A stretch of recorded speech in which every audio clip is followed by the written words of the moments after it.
Hoje nós teremos a nossa visão panorâmica do Evangelho de Marcos. Na semana passada nós estudamos o Evangelho de Mateus e nós vimos que Mateus apresenta Jesus Cristo como o Rei de Israel, o Messias prometido aos judeus no Antigo Testamento. Os leitores imediatos de Mateus nós vimos que eram judeus e as suas ideias giravam em torno desse binômio, a lei e as promessas. Por isso que Mateus é o evangelho que mais menciona passagens do Antigo Testamento para comprovar biblicamente que Jesus era o Messias prometido por Deus. Hoje estaremos estudando o Evangelho de Marcos. Marcos apresenta Cristo como o servo do Senhor, o servo sofredor e diligente, que veio para sofrer, que veio para servir e veio para salvar-nos. Os leitores imediatos de Marcos eram os crentes de Roma. As ideias de Marcos estavam centradas no poder e no serviço, já que ele apresenta-nos Cristo como o servo de Deus, o servo dos homens, que veio para servir. Algumas ideias acerca de Marcos. Quem foi esse Marcos que escreveu o primeiro dos evangelhos que foram escritos? Marcos não foi apóstolo de Jesus Cristo. Marcos foi discípulo de Pedro. Há uma referência bíblica na epístola de Pedro, na primeira epístola de Pedro, no capítulo 5, versículo 13, que Pedro se refere saudando a Marcos de forma carinhosa, ao meu filho Marcos. Dá-nos a entender de que ele foi filho na fé de Pedro e que recebeu de Pedro todo o arsenal, todas as informações para registrar no seu evangelho. Marcos escreveu o seu evangelho muito provavelmente entre 65 e 68, o ano 65 e o ano 68 depois de Cristo. E o tema central do seu evangelho é Cristo, o incansável servo de Deus e do homem. Outras informações acerca de Marcos. Marcos era filho de Maria de Jerusalém, e dá-nos a entender que esta Maria era uma pessoa de posses, uma senhora rica, porque esta passagem de Atos 12 que eu menciono aqui, que depois vocês estarão lendo, é aquela passagem que Pedro foi preso e foi liberto milagrosamente. E a Atos, Lucas, que é o autor de Atos, ele diz que Pedro dirigiu-se à casa de Maria, onde a igreja, onde os irmãos estavam em reunião, em oração.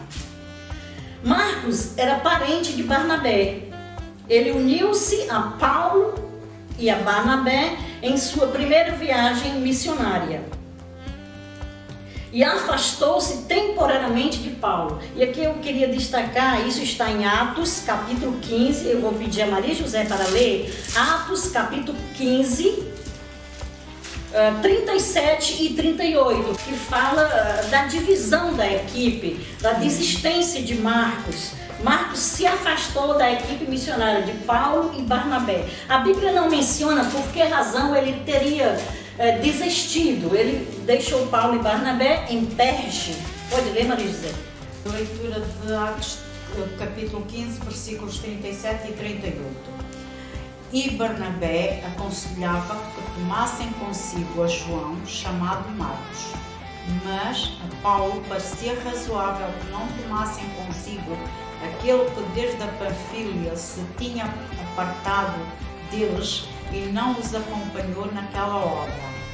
Nós vemos aqui que houve um racha, que houve uma divisão da equipe.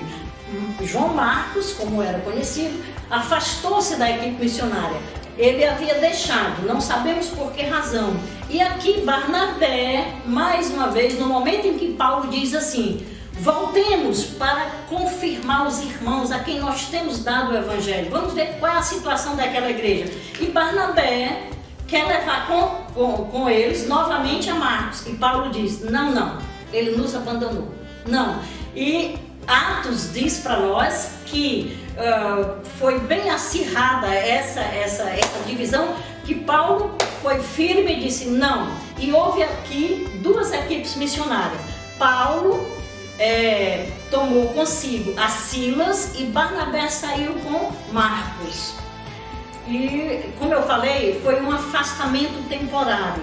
E aqui nós teríamos muito o que comentar acerca de muitos irmãos que começam a trabalhar em equipes, que se engajam em determinados ministérios, mas que por alguma razão de divergência doutrinária ou de princípios, por alguma razão param e a relação fica ali cortada, como aconteceu biblicamente com Marcos e com Paulo.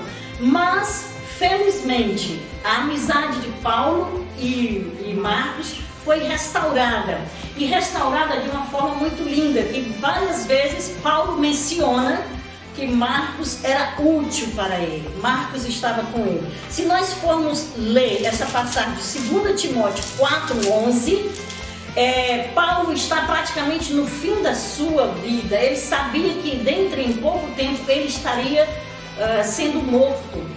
E todos o abandonaram. É triste o relato de Paulo, aqui em 2 Timóteo 4, ele diz: todos me abandonaram, ninguém esteve a meu favor. Aí ele diz assim para Timóteo: quando vieres, traz consigo Marcos, que me é muito útil para o ministério. E nós louvamos a Deus que isso está registrado na Bíblia. Então houve uma restauração da amizade, houve uma restauração do relacionamento. E agora, no período mais difícil de Paulo, lá estava Marcos para servir, para cuidar dele. Marcos era discípulo de Pedro e provavelmente obteve o conteúdo de seu evangelho através de sua associação com Pedro. O evangelho de Marcos se distingue dos outros 3 evangelhos. Trata-se de um evangelho de ação, como que querendo afirmar que tudo aquilo que Jesus fez, realizou, é muito mais do que aquilo que ele pregou, do que aquilo que ele ministrou, do que aquilo que ele ensinou. Talvez seja por essa razão que Marcos começa o seu evangelho de forma muito rápida, repentina, pontual, dinâmica. Nós vamos observar que no primeiro capítulo, Marcos já registra 3 milagres, vários eventos no primeiro capítulo do seu evangelho. Estudiosos das Escrituras afirmam que a palavra imediatamente é a marca principal do evangelho de Marcos. Advérbios de movimento como logo, em seguida, nesse mesmo instante. Parece que Jesus estava continuamente em movimento, realizando as suas obras, cuidando de alguém, libertando alguém, curando alguém.